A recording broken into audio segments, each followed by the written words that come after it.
There's a box in your garage right now. You know the one. 20, 30 stones in it, maybe more. Every one of them picked up on a day you were sure you'd found something. And every one of them still sitting there unidentified because nobody could ever tell you what it was. Or maybe it's worse than that. Maybe you took the whole bucket to a rock show, watched a dealer turn one over for 4 seconds, hand it back, and say, "Quartz." That stings. And I want you to hear this clearly. That is not bad luck, and it is not a lack of talent. Nobody ever taught you what a gem looks like before it's cut. Rough gemstones are not rare in this country. Recognizing one is rare. A stone worth $1,000 in the ground looks nothing like the one glowing under the halogen light at the jewelry counter. It looks like a dirty, frosted, dull little pebble, and that is precisely why 10,000 people walk past it. So here's what I'm going to give you today.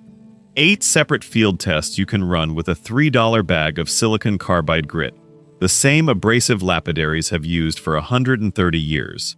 For each one, you'll get exactly what to look for, the reason it works, where in the field to use it, and what the material is worth when it's good.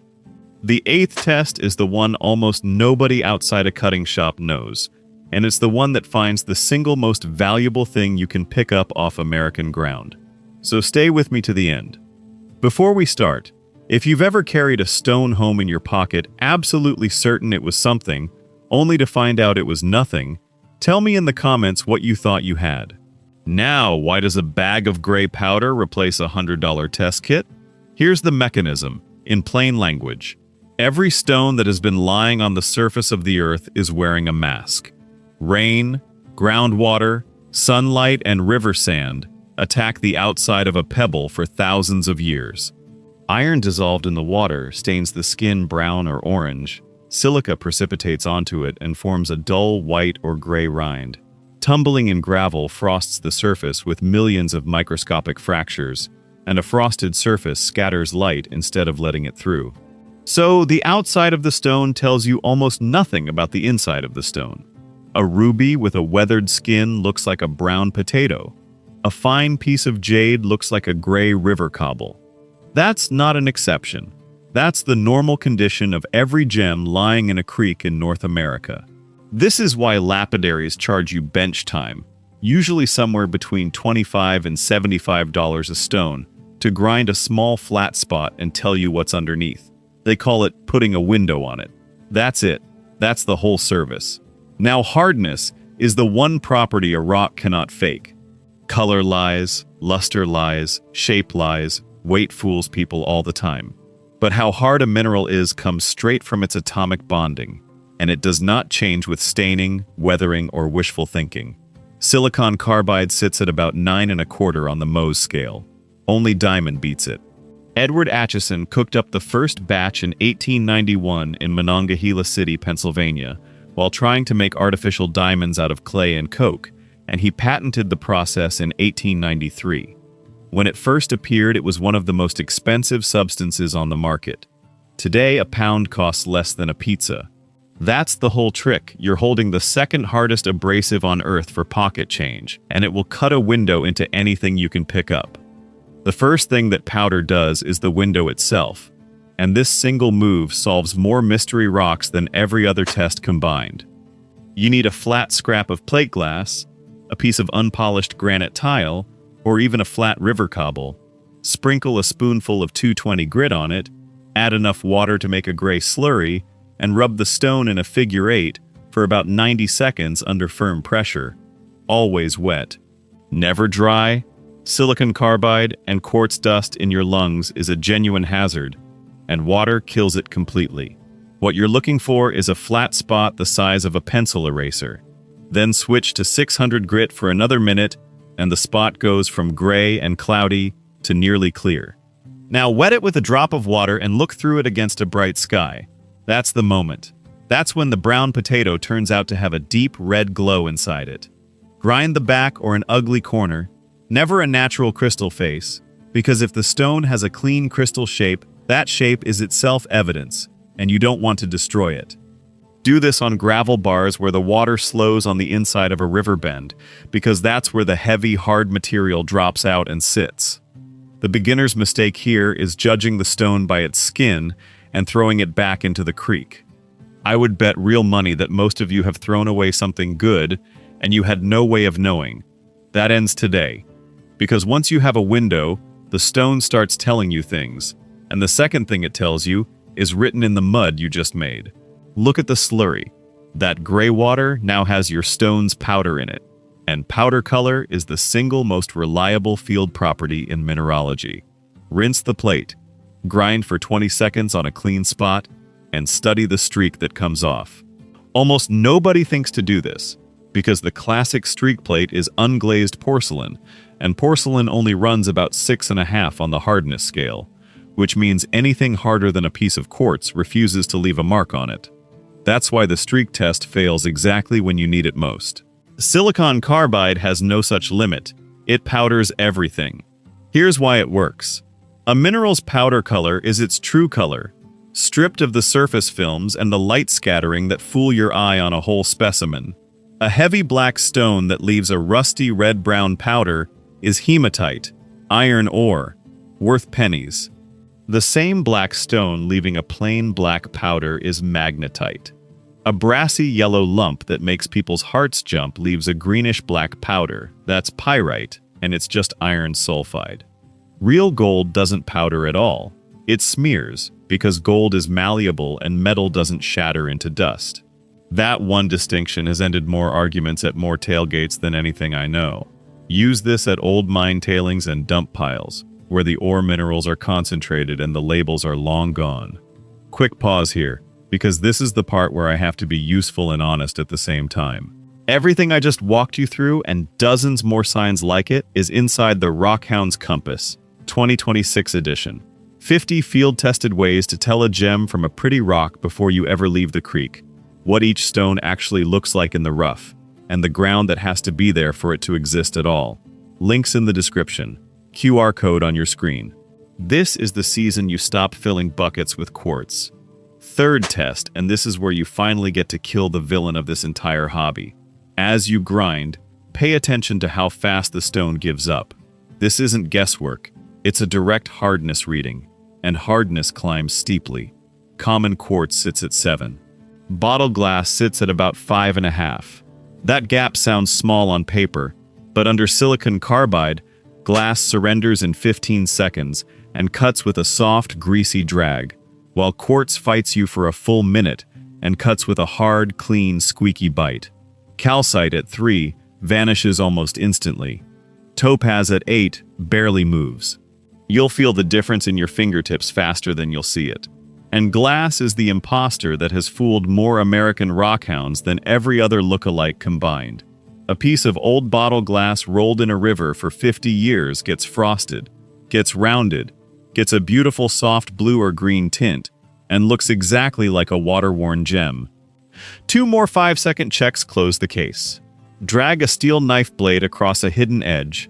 Steel runs about 5.5, so it will bite glass and leave a scratch, and it will skate right off quartz or anything harder.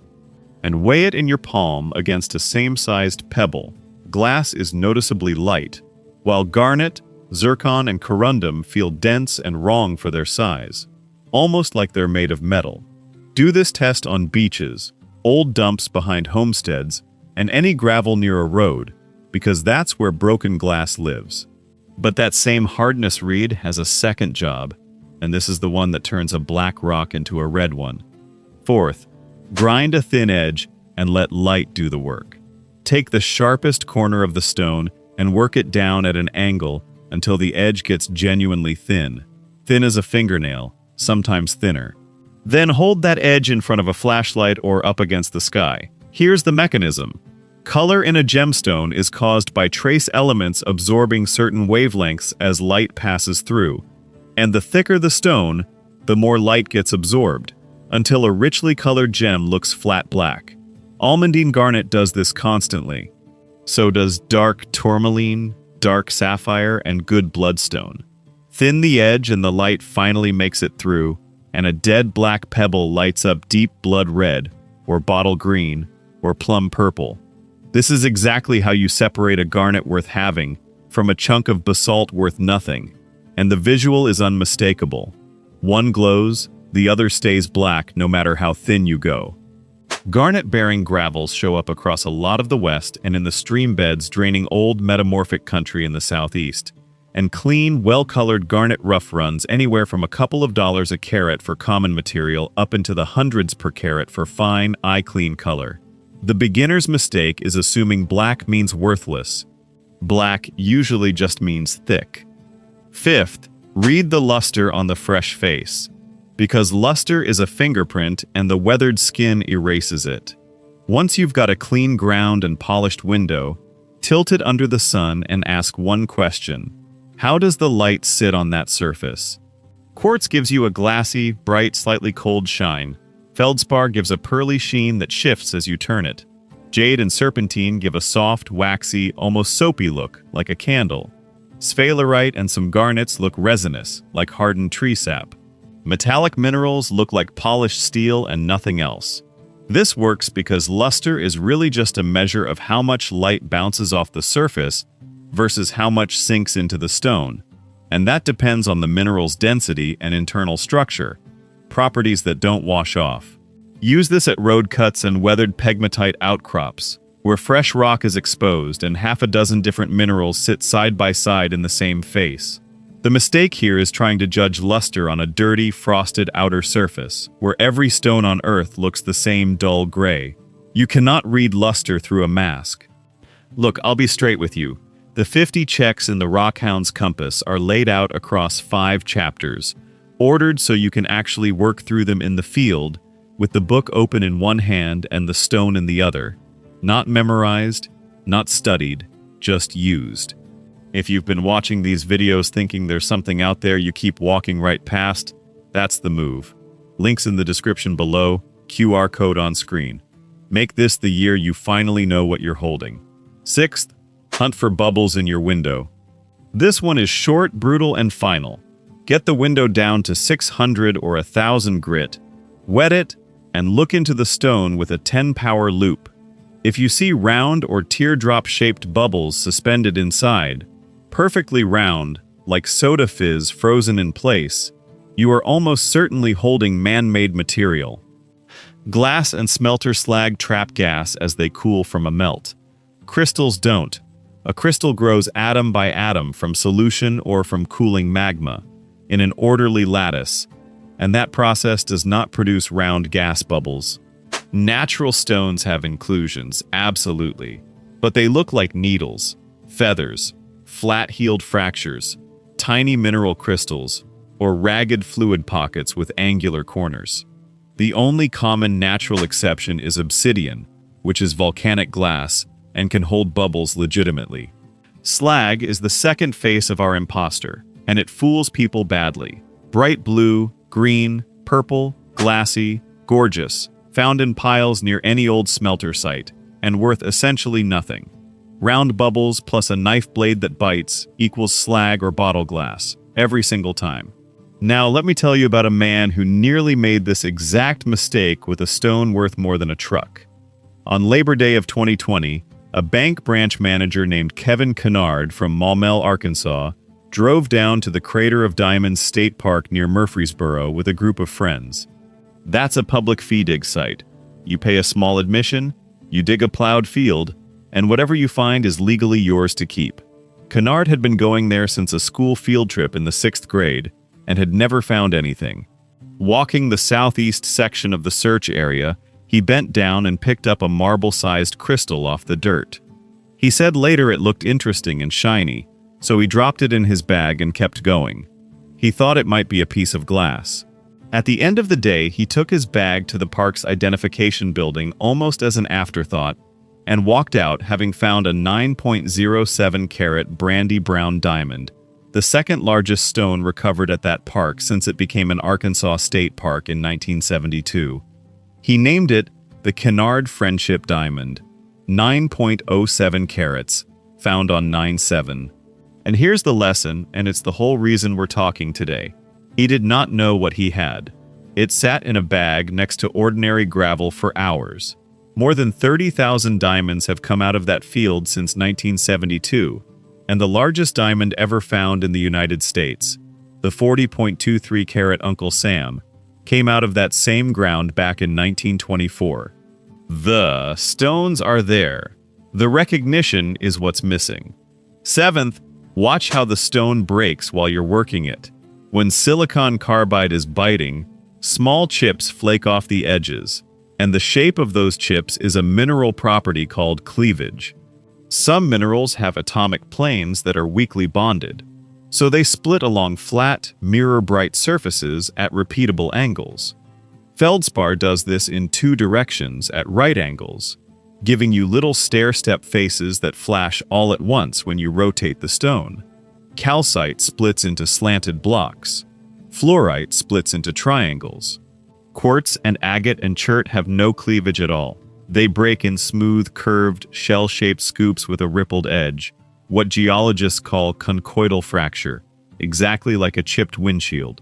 This one distinction separates a lot of feldspar family material from the quartz family instantly, and it works because it comes from the crystal structure itself, not the surface.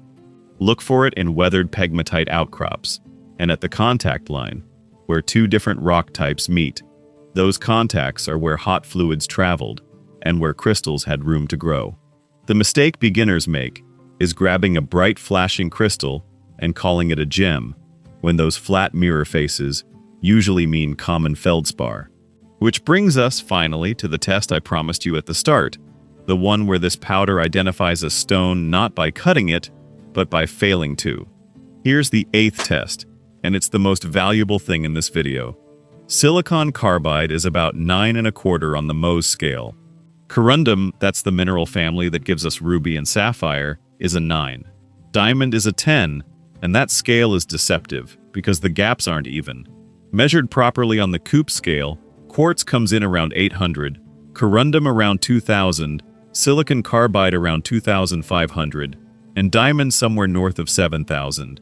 So when you put grit to an unknown stone and it simply will not cut, when 90 seconds of hard rubbing leaves nothing but a faint, dull haze, while every other rock in your bucket gave up in 30, you are holding something in the top tier of hardness on this planet.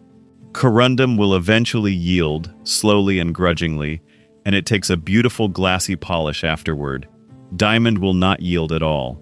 It will instead scratch the plate, scratch the grit, and come out of the slurry perfectly clean and slightly greasy looking, because diamond sheds water and dirt won't stick to it. This is exactly how you catch the last great imposter. Garnet has been sold as ruby for centuries, and dark red garnet and dark red ruby look identical to the naked eye. Garnet is a 7 to 7.5. It cuts easily. Ruby is a 9 and fights back. 30 seconds of grit settles a question that has fooled buyers for 400 years. Apply this at old mine dumps, at the weathered contacts where marble or gneiss meets other rock, in the gravel bars downstream of that kind of country, and at any public fee dig site where the operators tell you corundum has come out before. Well-colored, clean sapphire and ruby rough is genuinely worth more per gram than gold when the material is good. And I want to be careful here. That's for clean, well-colored stones, not for the whole category. Most of what comes out of the ground is included, cloudy, and worth modestly. But a fine piece is worth hundreds of dollars a carat, and hardness is the very first gate it has to pass. The beginner's mistake, and it's a heartbreaker, is deciding a stone is worthless because it's ugly and brown on the outside. Corundum is very often ugly and brown on the outside. The grit does not care how it looks. So, which of these have you found before, even if you didn't know what it was at the time? A black pebble that glowed red on a thin edge, a brassy lump that left green powder, a stone that just wouldn't grind. Tell me in the comments. I read them. Here's where you stand now. 25 minutes ago, a weathered pebble was a closed book. Now you can open a window on any stone in your bucket for about $3. Read its true color through that window. Read its powder color in the slurry. Feel its hardness in the drag of the grit. Thin an edge and make a black rock show you what it's really hiding. Judge its luster on fresh material instead of on a mask. Catch glass and slag by their bubbles and their softness. Read the way it breaks, and recognize the one stone in 1,000 that refuses to cut at all. That's not a kit. That's a bag of gray powder and a scrap of plate glass. And that box in the garage isn't a monument to wasted weekends anymore. It's a stack of unread pages, and you can start on it tonight at the kitchen sink. If this was useful, go ahead and subscribe. Because next time you're walking a gravel bar, you don't want to be the person who stepped over something worth more than gold and kept walking. In an upcoming video, I'm going to show you the 5 specific ground conditions that tell you a gem is close before you've picked up a single stone. The signs in the dirt itself. The ones the old-timers read without ever saying out loud. Until then, put the grit in your pack, work wet, take your time, and trust your fingertips. Good hunting out there, Rockhound.